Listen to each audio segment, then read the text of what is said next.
I never thought my life would change in a single moment, but there I was, standing on the cracked sidewalk of a rundown neighborhood in Dallas, Texas, with nothing but the clothes on my back and tears streaming down my face. The door behind me had just slammed shut with such force that the sound still echoed in my ears, along with those cruel words that would haunt me forever.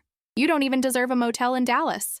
My name is Sarah, and this is the story of how I went from having everything to having nothing, and then discovering something I never knew I had been searching for my entire life. It was a scorching Tuesday afternoon in July when my world collapsed.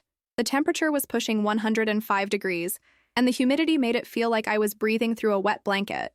I had been living with my boyfriend Marcus for 3 years in what I thought was a loving relationship. We shared a small apartment on the outskirts of Dallas, nothing fancy, but it was home. Or at least I thought it was. The fight started over something so trivial that I can barely remember what sparked it. Maybe it was the dishes in the sink, or the fact that I had forgotten to pick up his dry cleaning. But what began as a minor disagreement quickly escalated into something much darker and more vicious than anything we had ever experienced before. "You're worthless, Sarah," Marcus screamed, his face red with rage. "You can't do anything right. You can't keep a job, you can't keep this place clean, and you sure as hell can't keep me happy." I stood there in shock, watching this man I thought I loved transform into someone I didn't recognize. His words cut through me like broken glass, each syllable designed to wound and destroy whatever self-worth I had left. "That's not fair, Marcus," I whispered, my voice trembling. "I've been trying so hard. I just lost my job last week, but I'm looking for another one. I'm doing my best." "Your best?" He laughed, but there was no humor in it. It was cold and cruel. "Your best isn't good enough. It never has been. You know what? I'm done. I'm done pretending that this relationship means anything to me. I'm done pretending that you mean anything to me." The room fell silent, except for the sound of my heart breaking. I could feel the pieces of my life crumbling around me like a house of cards in a hurricane. "What are you saying?" I asked, though deep down I already knew. "I'm saying get out. Get your stuff and get out of my apartment, and don't come back." "Marcus, please," I begged, reaching out to touch his arm. "We can work this out. We can talk about this. I love you." He jerked away from me as if my touch burned him. "Love? You think this is love? You're delusional, Sarah. You always have been. Living in some fantasy world where everything works out and people actually care about you. Well, here's a reality check. Nobody cares about you. Nobody ever has." I felt like I was drowning in his words, gasping for air that wouldn't come. "Please don't do this. Where am I supposed to go? I don't have anywhere else." "That's not my problem anymore," he said with a shrug that was so casual it made my blood run cold. "Maybe you can find some cheap motel to stay in." "Oh wait, you don't even have money for that, do you?" "You know what, Sarah? You don't even deserve a motel in Dallas. You deserve to be exactly where you're about to be. Nowhere." Those words hit me like a physical blow. I stumbled backward, my hand clutching my chest as if I could somehow hold my heart together. The man I had given 3 years of my life to, the man I had trusted with my deepest fears and biggest dreams, had just told me I didn't deserve basic shelter. "You have 30 minutes to get your things and get out," he continued, checking his watch with theatrical precision. "After that, I'm calling the police and having you removed for trespassing." I don't remember much about those 30 minutes. It was all a blur of tears and panic as I threw whatever I could fit into 2 garbage bags. My clothes, a few personal items, some photographs that now seemed like relics from someone else's life. I left behind furniture we had bought together, books I loved, and countless memories that were now tainted with the poison of his rejection. When I walked out of that apartment for the last time, Marcus didn't even look up from his phone. He was already moving on, already erasing me from his life as if I had never existed at all. And there I was, standing on that sidewalk in the blazing Texas heat, holding 2 garbage bags and wondering how my life had gone so wrong so quickly. I had no job, no money, no family in Dallas, and apparently, according to the man who claimed to love me, I didn't even deserve a place to sleep. The tears came in waves, each one carrying away another piece of my dignity. I felt exposed and vulnerable, like everyone who passed by could see right through me to the broken, worthless person Marcus had convinced me I was. I started walking, not because I had anywhere to go, but because standing still felt like giving up entirely. The sun beat down on me mercilessly, and I could feel sweat mixing with my tears as I dragged those garbage bags down the sidewalk. Every step felt like a monumental effort, like I was walking through quicksand. After what felt like hours but was probably only 20 minutes, I found myself in front of a small diner called Rosie's Place. It was the kind of establishment that had seen better days, with faded paint and a neon sign that flickered intermittently. But it had air conditioning, and more importantly, It had a bathroom where I could splash some cold water on my face and try to pull myself together. I pushed through the glass door and a little bell chimed to announce my arrival. The diner was nearly empty except for an elderly man reading a newspaper in a corner booth and a waitress who looked like she had been working there since the place opened. "Honey, you look like you've been through hell," the waitress said, her voice carrying a thick Texas accent and genuine concern. Her name tag read, Betty, and she had kind eyes that reminded me of my grandmother. "I'm sorry," I mumbled, suddenly aware of how I must look. "I just need to use your restroom." "Of course, sugar. It's right back there. Take your time." I locked myself in the small bathroom and stared at my reflection in the cracked mirror. My eyes were red and swollen, my hair was a mess, and I looked exactly like what I was, a woman who had just lost everything. I splashed cold water on my face and tried to breathe, in through my nose, out through my mouth, just like my therapist had taught me years ago when I was dealing with anxiety. But this wasn't anxiety. This was pure, unadulterated terror about what came next. When I emerged from the bathroom, Betty was waiting with a glass of ice water and a concerned expression.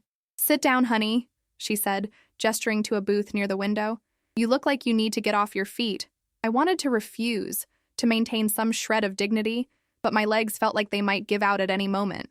I slumped into the vinyl booth, and Betty set the water in front of me. "Thank you," I whispered, my voice barely audible. "You want to talk about it?" she asked, sliding into the seat across from me. Sometimes it helps to get it out. And suddenly, everything came pouring out of me like water from a broken dam. I told her about Marcus, about the fight, about being thrown out with nowhere to go. I told her about losing my job and feeling like a complete failure. I told her about those horrible words that kept echoing in my head. "You don't even deserve a motel in Dallas." Betty listened without judgment, occasionally nodding or making sympathetic sounds. When I finished, she reached across the table and patted my hand. "Honey, that man is a fool," she said firmly. "And he's wrong about you. Dead wrong. You know how I can tell?" I shook my head, unable to speak. "Because you're sitting here, fighting. You could have given up back there on that sidewalk, but you didn't. You kept walking. You came in here and asked for help even though it was hard. That takes strength, sugar. More strength than that sorry excuse for a man will ever have." Her words were like a lifeline thrown to a drowning person. I grabbed onto them desperately, wanting so badly to believe they were true. "But what am I going to do?" I asked. "I don't have anywhere to go. I don't have any money. I don't even have a car." Betty was quiet for a moment, studying my face. Then she pulled out her phone and started typing. "I'm texting my daughter," she explained. "She runs a women's shelter here in Dallas. It's not fancy, but it's clean and safe, and they help women get back on their feet. Would you be interested in something like that?" The word shelter should have made me feel ashamed, but instead, I felt a tiny spark of hope, a place to sleep, a roof over my head, people who understood what I was going through. "Yes," I said, nodding eagerly. "Yes, please." Betty's phone buzzed with a response. "Good news. They have space, and my daughter says she can come pick you up right now. Her name is Jennifer, and she's going to take real good care of you." I started crying again, but these were different tears. These were tears of relief and gratitude. "Why are you helping me?" I asked. "You don't even know me." Betty smiled and her whole face lit up. "Because 25 years ago, I was sitting in a diner just like this one, crying my eyes out because my husband had thrown me out, and a stranger showed me kindness when I needed it most. Sometimes we all need someone to remind us that we're worth saving." 20 minutes later, a car pulled up outside the diner. Through the window, I could see a woman about my age getting out. She had Betty's kind eyes and a warm smile that immediately put me at ease. "That's Jennifer," Betty said, standing up. "You ready for this, honey?" I gathered my garbage bags and followed Betty outside. The heat hit me like a wall, but somehow it didn't feel as oppressive as it had before. "Sarah?" Jennifer asked, approaching with her hand extended. "I'm Jennifer. My mom told me a little about your situation. I'm here to help." I shook her hand, marveling at how normal this interaction felt. Here was someone treating me like a human being worthy of respect and assistance. "Thank you," I said. "I don't know how to repay you for this." "You don't need to repay anything," Jennifer replied. "Just focus on taking care of yourself. That's what matters right now." As we loaded my belongings into her car, I turned back to wave at Betty, who was watching from the diner window. She gave me a thumbs up and mouthed the words, "You've got this." The drive to the shelter was quiet but comfortable. Jennifer didn't push me to talk, which I appreciated. I stared out the window at the Dallas skyline, thinking about how different this city looked from the passenger seat of a car driven by someone who cared about my well-being. The shelter was a modest 2-story building in a residential neighborhood. It didn't look like much from the outside, but when we walked through the front door, I was struck by how warm and welcoming it felt. The walls were painted in soft, calming colors, and there were fresh flowers on the reception desk. "Welcome to New Beginnings," Jennifer said. "I know the name is a little cheesy, but we believe in the power of fresh starts." She introduced me to the staff and showed me around the facility. There was a common area with comfortable furniture and a television, a kitchen where residents could prepare their own meals, and a small library filled with books and computers for job searching. My room was small but clean, with a single bed, a dresser, and a window that looked out onto a small garden. It wasn't much, but after spending the afternoon thinking I might be sleeping on the street, it felt like a palace. "Dinner is at 6, Jennifer explained. "Tomorrow morning, we'll sit down and talk about your goals and how we can help you achieve them. For tonight, just rest. You've been through a lot." After she left, I sat on the edge of the bed and looked around my new temporary home. For the first time since Marcus had thrown me out, I felt safe. I felt like maybe, just maybe, I was going to be okay. That night at dinner, I met some of the other women staying at the shelter. Their stories were all different, but there was a common thread of resilience that ran through each one. There was Maria, who had escaped an abusive marriage with her 2 young children. There was Janet, who had lost her job and her apartment in the same week. There was Keisha, who was working 2 part-time jobs while trying to save enough money for her own place. These women had been where I was, feeling broken and hopeless, but they were fighting their way back. They welcomed me with open arms and shared their wisdom about navigating the system, finding resources, and most importantly, not giving up on themselves. Over the next few weeks, I threw myself into rebuilding my life. I worked with a counselor at the shelter to process the emotional trauma of what Marcus had done to me. I attended job search workshops and updated my resume. I applied for positions every day, following up with phone calls and emails. The rejections came frequently at first. "We've decided to go with someone else. Your qualifications don't quite match what we're looking for. We'll keep your resume on file." Each one stung, but I remembered Betty's words about having strength, and I kept going. Then, 3 weeks after arriving at the shelter, I got a call that changed everything. "Sarah, this is David Martinez from Lone Star Marketing. We received your application for the administrative assistant position, and we'd like to schedule an interview." My hands were shaking as I wrote down the details. This was it, my chance to start over, to prove that Marcus was wrong about me, to show myself that I was worth more than he had ever given me credit for. The interview went better than I had dared to hope. David was kind and professional, and he seemed genuinely interested in my background and experience. When he offered me the position at the end of our conversation, I had to bite my lip to keep from crying right there in his office. "Thank you," I managed to say. "You won't regret this decision." "I don't think I will," he replied with a smile. "Welcome to the team, Sarah. We're glad to have you."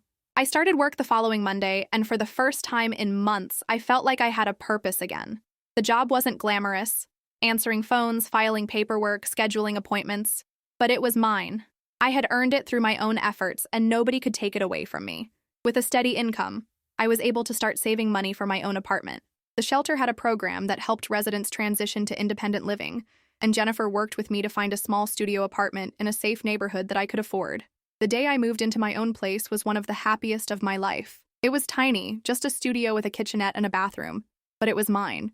I had furniture donated by local churches and a few new items I had bought with my first paycheck. As I sat on my secondhand couch that first evening, eating takeout Chinese food and watching the sunset through my window, I felt a sense of accomplishment that I had never experienced before.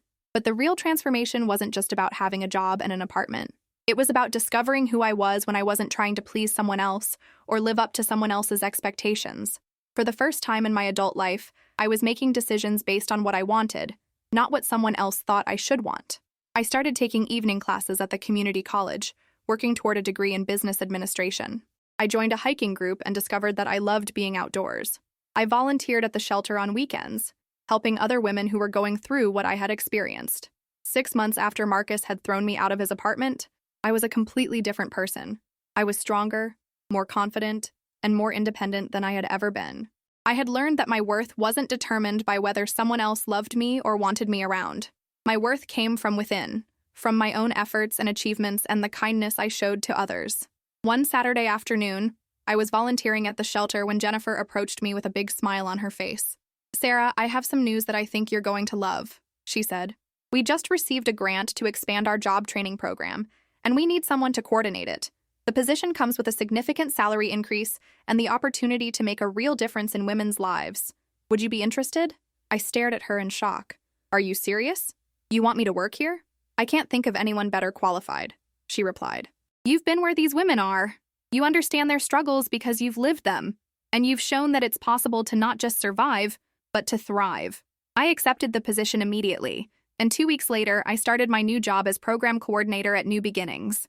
It felt like coming full circle, from being a client who needed help to being someone who could provide that help to others. My first day in my new role, I was sitting in my office, when there was a knock on the door. I looked up to see a young woman standing in the doorway, holding 2 garbage bags and looking exactly like I had looked 8 months earlier. "Excuse me," she said quietly. "I'm looking for Jennifer Martinez. I was told she could help me." "Jennifer is in a meeting right now," I said, standing up and walking over to her. "But I'm Sarah, and I'm here to help too. Why don't you come in and sit down?"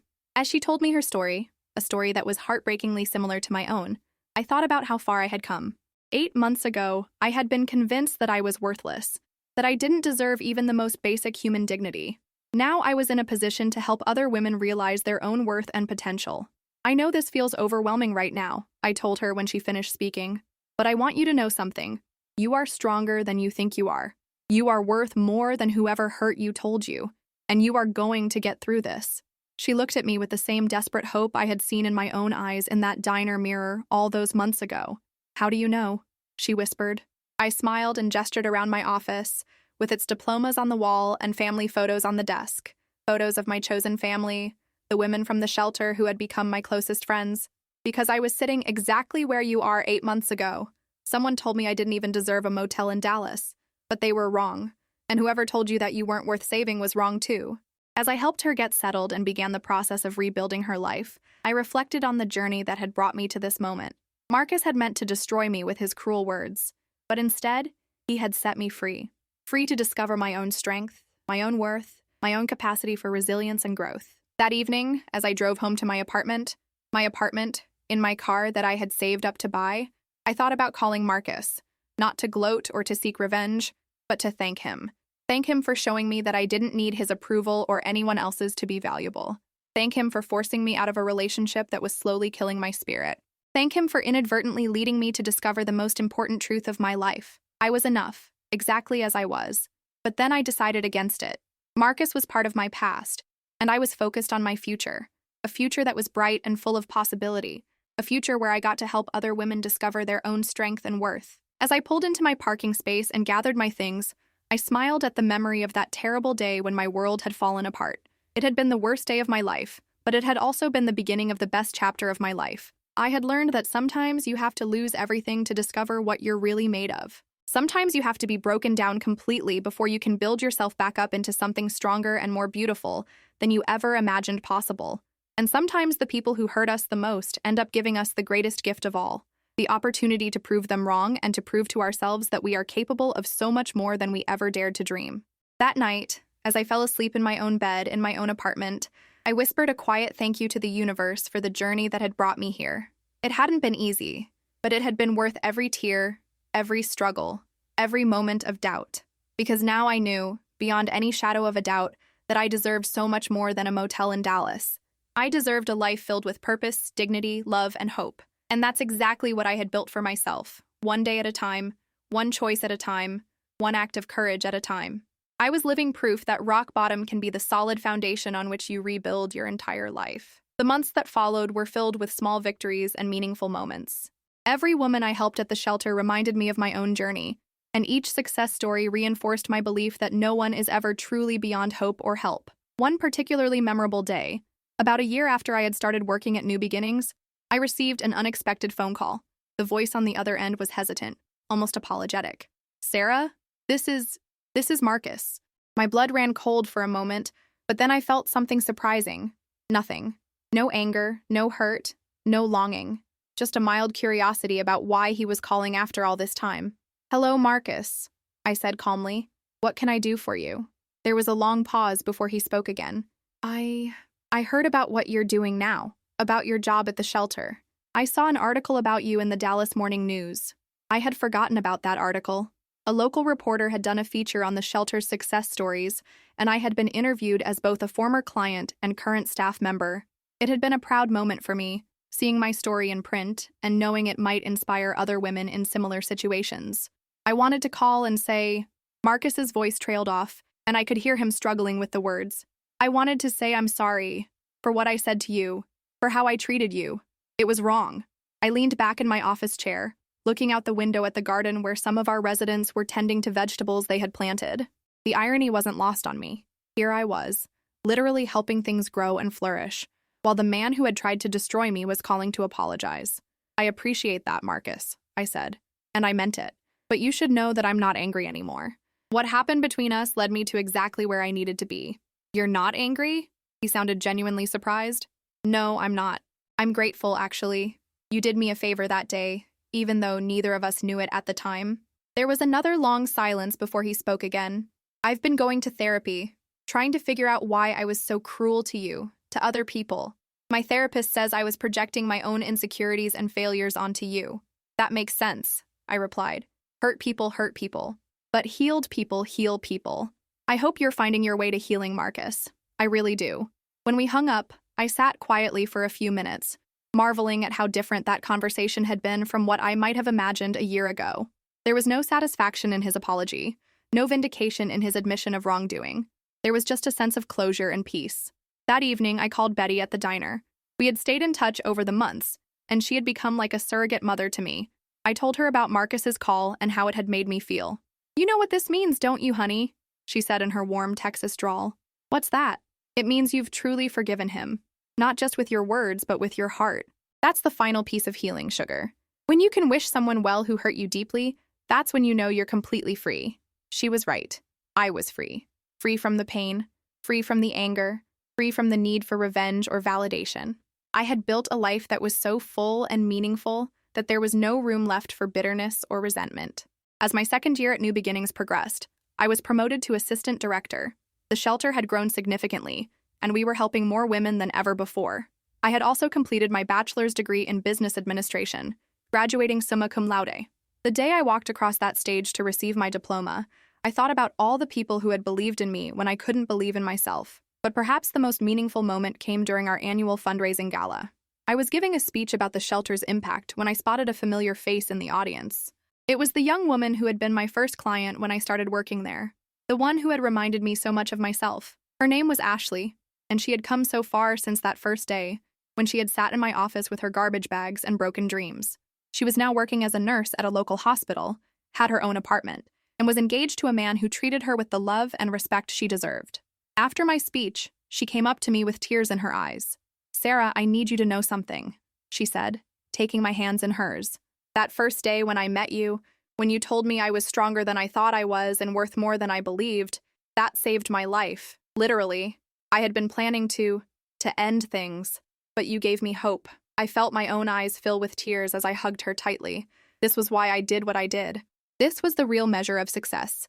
Not the salary or the title or the recognition, but the lives that were saved and transformed. You saved yourself, Ashley, I whispered. I just reminded you of what was already inside you. As the evening wound down and I was cleaning up after the event, Jennifer approached me with an envelope in her hand. Sarah, I have something for you, she said with a mysterious smile. The board of directors asked me to give you this. I opened the envelope and found a letter offering me the position of executive director. Jennifer was stepping down to spend more time with her family, and the board wanted me to take over leadership of the organization. I stared at the letter in disbelief. 2 years ago, I had been told I didn't deserve a motel room. Now, I was being offered the chance to run an organization that provided hope and healing to hundreds of women each year. I don't know what to say, I managed to whisper. Say yes, Jennifer laughed. You're ready for this, Sarah. More than ready. You've earned it. I accepted the position, and 6 months later, I was officially the executive director of New Beginnings. It was a role I had never imagined for myself, but it felt like the natural culmination of everything I had learned and experienced. Under my leadership, we expanded our services to include job training programs, childcare assistance, and mental health counseling. We opened a second location and partnered with local businesses to provide employment opportunities for our residents. The shelter that had once saved my life was now saving hundreds of others. 3 years into my tenure as executive director, I received a call that would bring my journey full circle in the most unexpected way. It was from a producer at a major television network who had heard about our work and wanted to feature New Beginnings in a documentary about women overcoming adversity. We'd like to focus on your personal story as well, the producer explained. From client to director, it's incredibly inspiring. I agreed to participate, though I was nervous about sharing my story on such a large platform. When the documentary aired 6 months later, the response was overwhelming. We received donations from across the country, and women from other states reached out asking for help starting similar programs in their communities. But the most meaningful response came in the form of a handwritten letter that arrived at my office a week after the documentary aired. The return address showed it was from a women's shelter in Phoenix, Arizona. "Dear Sarah," the letter began. "My name is Rebecca, and I'm writing to thank you for sharing your story. I saw the documentary last week, and it changed my life. Like you, I was told by someone I trusted that I was worthless and didn't deserve basic human dignity. Like you, I found myself homeless and hopeless. But watching your story gave me the courage to reach out for help. I'm now living at a shelter here in Phoenix, and I start a new job next week. I wanted you to know that your courage to share your story is creating ripples of hope across the country. Thank you for showing me that it's possible to not just survive, but to thrive." I read that letter 3 times, tears streaming down my face. This was the true power of storytelling. Not just to entertain or inform, but to heal and inspire. My story, which had begun with such pain and humiliation, was now helping other women find their own strength and hope. As I sat in my office that day, looking at the photos on my wall of all the women we had helped over the years, I thought about the journey that had brought me here. Every setback, every moment of despair, every small victory had been a stepping stone leading to this moment. I thought about Marcus and his cruel words that had once shattered my world. I thought about Betty and her kindness that had saved me. I thought about Jennifer and her mother's heart that had welcomed me. I thought about all the women who had shared their stories with me and allowed me to be part of their healing journey. Most of all, I thought about the woman I had become, strong, compassionate, purposeful, and free. I had learned that our worst moments don't define us. How we respond to them does. I had learned that rock bottom can indeed be the foundation for the most beautiful life you never imagined possible. That evening, as I drove home through the streets of Dallas, the same city where I had once been told I didn't deserve shelter, I felt an overwhelming sense of gratitude, not just for where I was now, but for every step of the journey that had brought me here. I had started this story believing I was worthless, and I was ending it knowing beyond any doubt that I was priceless, not because of what I had achieved or accomplished, but because of who I had become in the process of rebuilding my life from nothing. The little girl inside me who had always felt like she wasn't enough finally knew the truth. She had always been enough. She had always been worthy of love, respect, and dignity. She had always deserved so much more than a motel in Dallas. She deserved exactly the life she had built for herself, a life of purpose, meaning, love, and hope. A life where every day brought new opportunities to make a difference, to touch another life, to be part of someone else's healing journey. As I pulled into my driveway and looked up at my house, not an apartment, but an actual house with a garden and a front porch, I smiled at the memory of that broken woman who had stood on a sidewalk 2.5 years ago with nothing but garbage bags and shattered dreams. She couldn't have imagined this life, but she had the courage to take the first step toward it. And that courage, that refusal to give up even when everything seemed hopeless, had made all the difference. I was living proof that no matter how far you fall, no matter how broken you become, no matter what anyone tells you about your worth, you always have the power to write a new chapter. You always have the ability to transform your pain into purpose, your struggles into strength, your setbacks into comebacks. And sometimes, if you're very lucky, you get to help other people discover that same truth about themselves. That's the real gift. Not just healing yourself, but becoming a healer for others.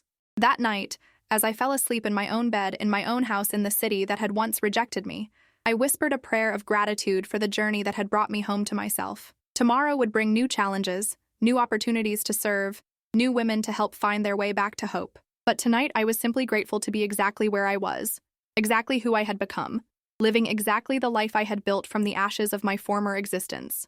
I was proof that sometimes the most beautiful stories begin with the words, "They threw me out," and end with, "But look who was waiting for me." Not in a car, but in the mirror, in the form of the strongest, most resilient version of myself I never knew existed.